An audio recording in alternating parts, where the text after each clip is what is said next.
रामनगर नाम के एक गांव में हरिशंकर अपनी पत्नी सुशीला और 2 बच्चों छोटू और रानी के साथ रहता था। हरिशंकर के माता पिता का बचपन में ही देहांत हो जाने के कारण उसके जीवन पर दुखों का पहाड़ टूट पड़ा था। हरिशंकर अपना एक छोटा सा ढाबा चलाता था। वो बहुत ही स्वादिष्ट खाना बनाकर बेचता था, जिससे उसका ढाबा ठीक ठाक चलता था। वाह यार हरिशंकर, क्या लाजवाब खाना बनाया है। तुम्हारे हाथों में तो जादू है जो मुझे हर बार तुम्हारे ढाबे पर खींच लाता है। तुम्हारे ढाबे का खाना खाकर लोग अपनी उंगलियां चाटते रह जाते हैं। हरिशंकर भाई, तुझे पता है मेरी माँ भी इतना ही अच्छा दाल चावल बनाया करती थी। तुम्हारे हाथ का खाना खाकर माँ की याद आ जाती है। सच में रमेश भाई, हरिशंकर के ढाबे का खाना खाकर मन तृप्त हो जाता है और दिल गार्डन गार्डन करने लगता है। हरिशंकर के ढाबे पर उसके गांव वाले और आसपास के गांव वाले खाना खाने आते रहते थे, लेकिन अब बारिश का मौसम शुरू हो चुका था। हरिशंकर का ढाबा कच्ची ईंटों से बना हुआ था, जिस कारण छत से पानी टपकने लगा था। इस बरसात में अक्सर उसका धंधा मंदा पड़ जाता था। ढाबे पर ग्राहक नहीं आते थे और ऊपर से बारिश जोरों से हो रही थी। हे भगवान, 2 हफ्तों से बहुत कम ग्राहक आए हैं दुकान पर। अगर ऐसे ही चलता रहा तो कैसे काम चलेगा? कहीं ऐसा ना हो कि पिछले साल की तरह मुझे अपना ढाबा बंद करना पड़े। आप चिंता मत करिए जी, ऊपर वाला सब ठीक कर देगा। बारिश में लोगों को आने में थोड़ी दिक्कत तो होती ही है। ऊपर से हमारे ढाबे में पानी भी टपकता है, शायद इसीलिए ग्राहक और कम आते हैं। लेकिन हमें हिम्मत नहीं हारना चाहिए, क्योंकि अंधेरे के बाद अक्सर उजाला ही आता है। तो आप ज्यादा मत सोचिए, सब ठीक हो जाएगा। चलिए आज मैं भी ढाबे पर चलती हूँ आपके साथ। दोनों लोग ढाबे पर चल देते हैं। किसी तरह बारिश में भीगते हुए हरिशंकर और सुशीला ढाबे पर पहुंचते हैं। रोज की तरह आज भी पालक पनीर बनाते हैं, लेकिन बारिश के कारण ढाबे पर कोई नहीं आता। लगता है आज भी ये खाना गरीबों में बांटना पड़ेगा। दिन बीतने वाला है, लेकिन एक भी ग्राहक नहीं आया। उन दोनों को जिसका डर था वही हुआ। हरिशंकर और सुशीला दोनों मिलकर सारा खाना गरीबों में बांट देते हैं और घर लौट आते हैं। ऐसे ही कई दिन गुजरते हैं। एक दिन आधी रात को गांव में तेज तूफान आता है और जोरों से बिजली कड़कती है। बिजली की लपटें हरिशंकर के ढाबे पर जाकर गिरती हैं, जिससे उसका ढाबा जलकर राख हो जाता है। अगली सुबह हरिशंकर और सुशीला ढाबे पर पहुंचते हैं। ढाबे का ऐसा नजारा देखकर उनके पैरों तले से जमीन खिसक जाती है। हरिशंकर सुशीला से कहता है, सुशीला, ये क्या हो गया? हे भगवान, मैं तो पूरी तरह बर्बाद हो गया। हे ईश्वर, ये आपने क्या कर दिया? मेरी तो रोजी रोटी ही छिन गई। बरसात के कारण ग्राहक नहीं आते थे, लेकिन एक आस तो थी कि जब बारिश खत्म हो जाएगी तो मेरा ढाबा पहले की तरह चलने लगेगा। लेकिन सुशीला, अब तो सब बर्बाद हो गया। वो आशा भी चली गई। मेरे भी कुछ समझ में नहीं आ रहा है जी, लेकिन अब ज्यादा टेंशन मत लीजिए, नहीं तो आपका बीपी बढ़ जाएगा। दिनों दिन बारिश पड़ती जा रही थी। हरिशंकर इस बारिश में काम ढूंढने निकलता है, लेकिन उसे कहीं भी काम नहीं मिलता। बारिश में भीगने के कारण उसे सर्दी लग जाती है। अब जैसे तैसे करके वो अपना दिन काट रहा था। फिर एक दिन सुशीला की मौसी का लड़का उनके घर आता है। अरे जीजा जी, इतनी बारिश में रोज काम ढूंढने निकलते हो, बेकार में परेशान होते हो। इससे तो अच्छा ये होगा कि आप मेरे साथ चलो और मेरी दुकान पर काम करो। वैसे भी मेरा आदमी अपने घर गया है और मैं आपको महीने के आखिरी में तनख्वाह दे दिया करूंगा। क्यों दीदी, ठीक कहा ना मैंने? हाँ, अमित बिल्कुल ठीक कह रहा है जी। वैसे भी हमारे पास कोई काम तो है नहीं, तब तक आप यही काम कर लें। कम से कम घर का खर्चा तो चलेगा। बरसात में भूखे मरने की नौबत तो नहीं आएगी। अच्छा ठीक है अमित, अगर तुम दोनों यही चाहते हो तो मैं तुम्हारी दुकान पर काम करने के लिए तैयार हूँ। वैसे भी घर का खर्चा तो चलाना ही है, स्थिति चाहे जैसी भी हो। हरिशंकर अब अमित की दुकान पर काम करने लगता है। एक भी मिनट बिना आराम किए हरिशंकर सारा दिन मेहनत करता है। ट्रक से अनाज की बोरी उतारकर गोदाम में रखता है। लेकिन जैसे ही महीना होने को आता है, तभी अमित तनख्वाह देने के नाम पे टाल मटोल करने लगता है। कैसी तनख्वाह जीजे जी?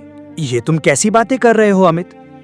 तुमने ही तो उस रोज सुशीला के सामने कहा था कि तुम मुझे महीने के आखिरी में तनख्वाह दोगे, और आज तुम अपनी जुबान से मुकर रहे हो। ये ठीक नहीं है अमित। मैं दिन रात तुम्हारी दुकान को अपना समझकर काम करता रहा। दुकान में झाड़ू भी लगाया, पोछा भी लगाया, ट्रक पर राशन आता था वो भी गोदाम में रख देता था, और आज तुम कह रहे हो कैसी तनख्वाह? नहीं नहीं, ऐसा कुछ नहीं है। आपको काम की जरूरत थी, मैं जानता हूँ, किंतु मैंने तुम्हें यहाँ काम के लिए नहीं, मदद के लिए बुलाया था। और मदद करने के लिए भी कोई पैसे लेता है क्या? ये तूने मेरे साथ ठीक नहीं किया अमित, मैं तुम्हें देख लूंगा। अरे अरे जाओ, बड़े आए मुझे सबक सिखाने वाले। हरिशंकर दुखी मन से घर आ जाता है। आ गए आप? आज तो महीने का आखिरी दिन था, तनख्वाह मिला? कितना तनख्वाह दिया अमित ने? घर में राशन का एक दाना तक नहीं बचा है। सबसे पहले हम राशन पानी लेने चलेंगे। क्या हुआ जी, आपको खोए खोए से क्यों लग रहे हैं? आपको किसी ने कुछ कहा है क्या? तो पापा, फिर तो आप कल ही मेरी स्कूल की फीस भर दीजिए। आपको पता है मेरी टीचर रोज रोज फीस के लिए टोकती है। ये सुनते ही हरिशंकर की आंखों से आंसू आ जाते हैं। मेरा नसीब न जाने कैसा है, मेरे साथ कुछ भी अच्छा नहीं हो रहा है। सुशीला, मैं अगर सोने को भी छू लेता हूँ तो वो भी मिट्टी बन जाता है। ये आप क्या कह रहे हैं जी? मुझे आपकी बातें बिल्कुल भी समझ नहीं आ रही हैं। आप रो क्यों रहे हैं? बताइए ना, क्या बात है? अमित ने तो आपको कुछ नहीं कहा? फिर हरिशंकर सुशीला को सारी बातें बताता है कि अमित ने उसके साथ कैसा व्यवहार किया। हे राम, वो इतना बड़ा मक्कार निकलेगा, मैंने कभी नहीं सोचा था। उसे तो भाई कहते हुए भी शर्मिंदगी महसूस हो रही है। उसने हमारे साथ इतना बड़ा धोखा किया। ये अमित ने अच्छा नहीं किया जी। मैं हर साल रक्षाबंधन में उसे राखी बांधने जाया करती थी और उसने हमारे साथ ऐसा व्यवहार किया। उसने साबित कर दिया कि सौतेला सौतेला ही रहता है। राखी के बदले उसने आज हमें ये दिन दिखाया। वाह रे अमित, बहुत अच्छा उपहार दिया आज तुमने अपनी बहन को। अमित, तुम्हारा ये उपहार मुझे उम्र भर याद रहेगा। आप चिंता मत करिए जी, ऊपर वाला सब देख रहा है। उसके घर में देर है लेकिन अंधेर नहीं। उसके कर्मों का फल उसे बहुत जल्द मिलेगा। बेटी रानी, कल से तो स्कूल नहीं जाएगी। कुछ दिनों बाद हरिशंकर दूसरी जगह नौकरी की तलाश में जाता है तो उसे एक कोठी में ड्राइवर की नौकरी मिल जाती है, जहां उसे महीने के 12,000 रुपये तनख्वाह के रूप में मिलते हैं। इसी तरह हरिशंकर अपने घर का खर्च चलाता है। एक शाम जब हरिशंकर काम से घर लौट रहा होता है, तभी उसकी नजर सड़क किनारे गिरे पड़े एक बच्चे पर पड़ती है। उसकी माथे से खून बह रहा था। हरिशंकर तुरंत उसके पास जाता है और वो घायल बच्चा मदद की गुहार लगा रहा था। अंकल, मेरी मदद करो, मुझे बहुत दर्द हो रहा है। हे राम, ये तो अभी बच्चा है, मैं क्या करूं? मुझे कुछ भी समझ में नहीं आ रहा है। एक काम करता हूं, एम्बुलेंस को कॉल करता हूं। हरिशंकर एम्बुलेंस बुलाता है और उसे पास के सरकारी अस्पताल में ले जाता है। हरिशंकर रात भर अस्पताल में रुकता है।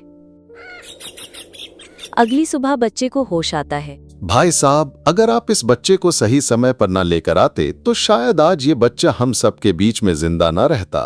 एक बिजनेसमैन का बेटा होने के बावजूद भी किसी ने मेरी मदद नहीं की। हाँ, क्योंकि शायद कोई रोड एक्सीडेंट के लफड़े में नहीं पड़ना चाहता था, लेकिन आपने बिना कुछ सोचे समझे मेरी जान बचाई। आपका बहुत बहुत धन्यवाद अंकल। अरे बेटा, इसमें धन्यवाद कैसा? तेरी जगह अगर मेरा बेटा होता तो क्या मैं उसकी जान नहीं बचाता? तू ठीक हो गया, ये मेरे लिए बहुत खुशी की बात है। उधर जैसे ही ये बात सेठ जी को पता चला, वो दौड़ा दौड़ा आया और विकास को गले से लगा लिया। तुम्हारा बहुत बहुत शुक्रिया भाई साहब। आज आपने मेरे बेटे की जान बचाकर मुझे अपना कर्जदार बना दिया है। अगर आप ना होते और मेरे बेटे को कुछ हो जाता तो मैं जिंदा नहीं रह पाता। ये कुछ रुपए हैं भाई साहब, आप इसे इनाम समझकर रख लें। मैं जानता हूं कि पैसे से एहसान नहीं उतारा जा सकता, लेकिन आपके लिए ये पैसा मददगार तो साबित होगा। ये क्या कह रहे हैं सेठ जी? मुझे इन पैसों की कोई जरूरत नहीं है।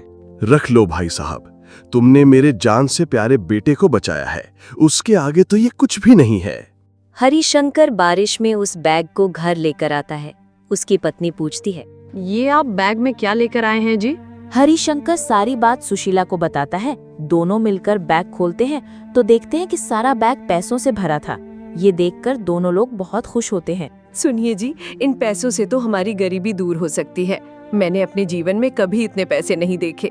मैं आपसे बोल रही थी जी कि ऊपर वाला सब देख रहा है। आज से तो हमारी सारी परेशानियां दूर हो जाएंगी। हरिशंकर उन पैसों से अपने लिए एक अच्छा सा रेस्टोरेंट खोलता है हाईवे के किनारे होने से अब उसका रेस्टोरेंट खूब जोर शोर से चलने लगा और अब बरसात होने पर ना तो उसकी छत टपकती थी, ना ही ग्राहकों की कमी होती थी, क्योंकि गाड़ियों में घूमने निकले लोग हरिशंकर के रेस्टोरेंट के पास गाड़ी रोकते थे और स्वादिष्ट खाना खाकर बारिश का मजा लेते थे। अब हरिशंकर अपनी पत्नी और बच्चों के साथ खुशी खुशी रहता है।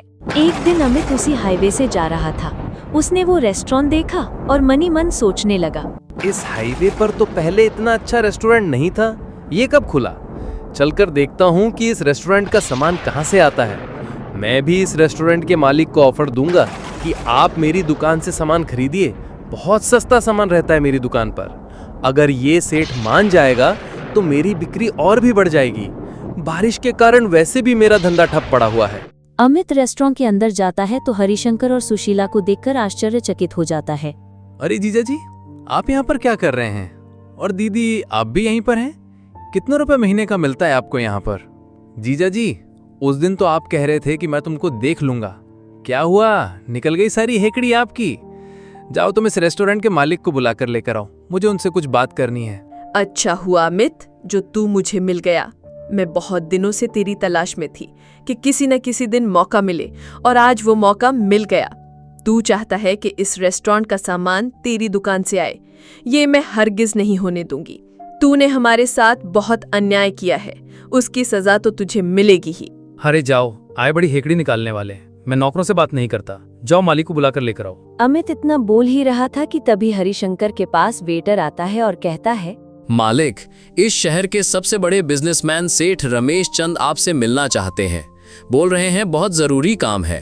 विजय, उन्हें तुम मेरे कैबिन में लेकर चलो, मैं अभी आता हूँ। जी मालिक, जैसा आप कहें, मैं उन्हें आपके केबिन में लेकर जाता हूँ।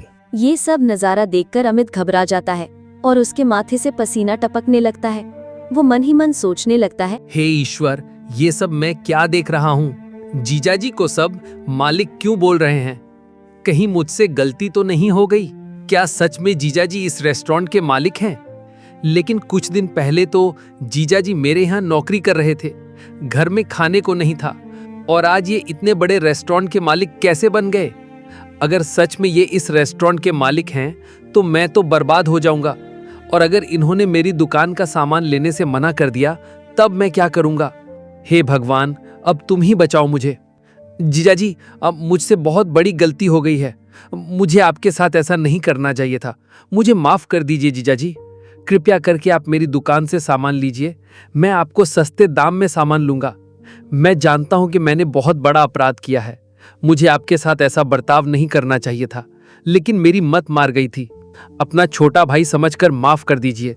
अमित, तूने बहुत बड़ा अपराध किया है, लेकिन तू मेरा छोटा भाई है, इसलिए तू चिंता मत कर और अपने घर जा। अब मेरे रेस्टोरेंट का सामान सिर्फ तेरी दुकान से आएगा। अमित चुपचाप अपनी दुकान पर लौट आता है और उधर हरिशंकर उस सेठ को साफ इनकार कर देता है।